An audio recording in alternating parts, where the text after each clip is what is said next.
Olá, pessoal do curso de Relações Internacionais da SES Unita. Aqui é o professor Emerson, novamente prosseguindo com o ponto 3, Mediação e Arbitragem na Legislação Brasileira, da nossa disciplina de Arbitragem e Mediação Internacional. Bem, o artigo 26 da Lei de Arbitragem delimita os requisitos obrigatórios da sentença arbitral, que é muito parecido com a sentença judicial. O inciso 1 estabelece o relatório, que conterá o nome das partes e um resumo do litígio, um resumo da causa. O 2, o fundamento da decisão, onde serão analisadas as questões de fato e de direito, mencionando expressamente se os árbitros julgaram por equidade. Equidade, lembrando, não recorre a nenhuma norma jurídica, né? É o julgamento com base no critério geral de justiça.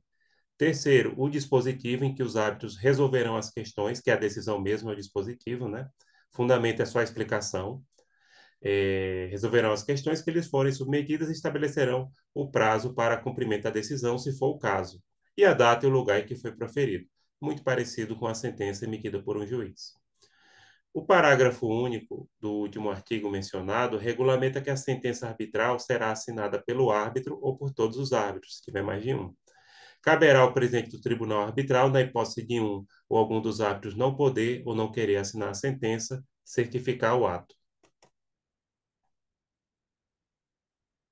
Então, ele vai dizer, olha, fulano não quis ou não pôde assinar a sentença. O artigo 27 determina que se a sentença arbitral decidirá sobre a responsabilidade das partes acerca das custas e despesas com arbitragem, bem como a verba decorrente da litigância de má-fé, se for o caso, respeitadas as disposições da Convenção de Arbitragem, se houver. Então, como é que fica a questão, por exemplo, de pagamento das custas e despesas da arbitragem?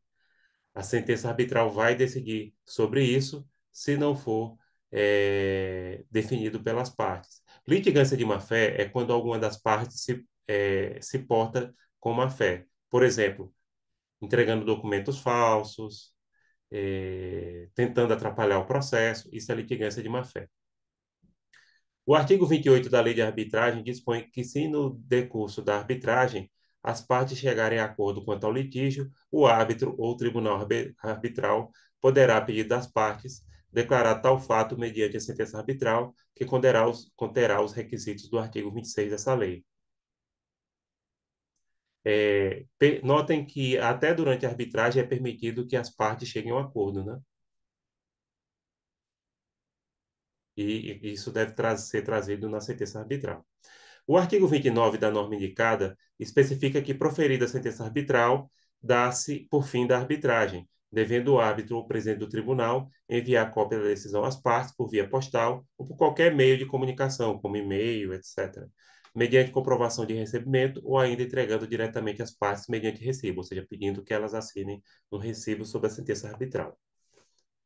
Em redação conferida pela Lei 13.129, o artigo 30 da Lei de Arbitragem concede um prazo de 5 dias, a contar do recebimento da notificação da ciência pessoal da sentença arbitral, salvo se outro prazo for acordado, para a parte interessada, mediante comunicação à outra parte, poderá solicitar ao árbitro ou ao tribunal que corrija qualquer erro material da sentença, que esclareça alguma obscuridade, dúvida ou contradição da sentença arbitral, ou se pronuncie sobre ponto omitido a respeito do qual devia manifestar-se a decisão.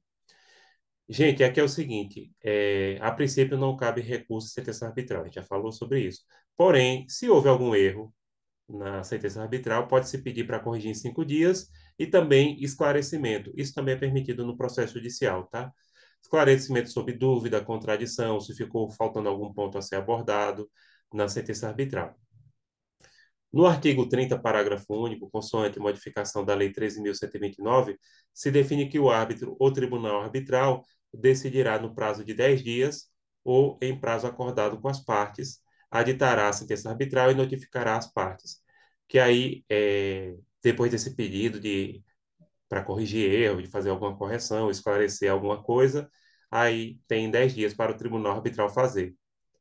Não é obrigado ele fazer, lembrando.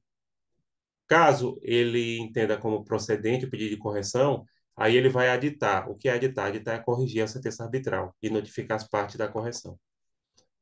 O artigo 31 da Lei de Arbitragem estabelece que a sentença arbitral produz entre as partes e seus sucessores, por exemplo, herdeiros, ou sucessores demais, né? Pessoas que tiverem comprado a empresa, os mesmos efeitos de sentença proferida pelos órgãos do Poder Judiciário e, sendo condenatória, constitui título executivo. A sentença arbitral, vocês já sabem disso, vale igual a sentença emitida pelo juiz do Poder Judiciário.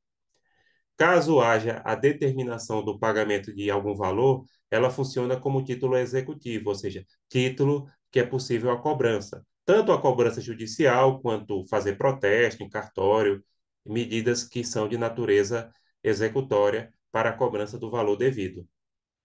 O artigo 32 da norma analisada enumera as hipóteses de nulidade da sentença arbitral, quando for nula a convenção de arbitragem, que é a convenção que instituiu a arbitragem, né, que é o contrato, emanou de quem não podia ser árbitro, não contiver os requisitos do artigo 26 dessa lei, que a gente já falou, for proferida fora dos limites da convenção de arbitragem, foi a lei, né? O quinto foi revogado pela lei 13.129, comprovado que foi proferida por prevaricação, concussão ou corrupção passiva. Aqui são hipóteses em que há ocorrência de um crime, como a corrupção. Prevaricação é quando falta um dever. Concussão ou corrupção são situações no qual há pagamento de vantagem indevida. Por exemplo, para um árbitro. Uma das partes pagou ali um dinheiro por fora para o árbitro decidir a favor delas. Aí isso gera nulidade da sentença. Proferida fora do árbitro, respeitando o disposto no artigo, fora do prazo, perdão, respeitando o disposto no artigo 12, inciso 3 dessa lei, e forem desrespeitados os princípios de que trata o artigo 21, parágrafo 1º dessa lei, que são os princípios que regem a arbitragem. Bem, pessoal, o artigo 33 da lei de arbitragem, conforme redação, né, da Lei 13.129, dispõe que a parte interessada poderá pleitear ao órgão do Poder Judiciário competente a declaração de nulidade da sentença arbitral nos casos previstos nessa lei. Já o artigo 33, parágrafo primeiro da norma comentada, com redação da Lei 13.129, indica que a demanda para declaração de nulidade da sentença arbitral parcial seguirá as regras do procedimento comum previstas no Código de Processo Civil e deverá ser proposta no prazo de 90 dias, até 90 dias após o recebimento da notificação da respectiva sentença parcial ou final ou a decisão do pedido de esclarecimento. E, nos termos do artigo 33, parágrafo 2º, nos termos que foi lhe dado pela Lei 13.129, especifica que a sentença que julgar procedente o pedido declarar a nulidade da sentença arbitral, nos casos do artigo 32, e determinar, se for o caso, que o árbitro ou o tribunal profira nova sentença arbitral. Gente, aqui é o seguinte, o Poder Judiciário, se for declarada a nulidade, ele pode determinar que seja proferida nova sentença arbitral pelo mesmo árbitro ou por outros, por exemplo, que seja do mesmo tribunal arbitral. Então, o Poder Judiciário tem essa capacidade de analisar a legalidade da sentença arbitral. Gente, encerramos aqui mais uma parte do nosso ponto 3, mediação e arbitragem da legislação brasileira, da nossa disciplina de arbitragem e mediação internacional. É isso, pessoal. Fica à disposição de vocês. Até logo. Tchau, tchau.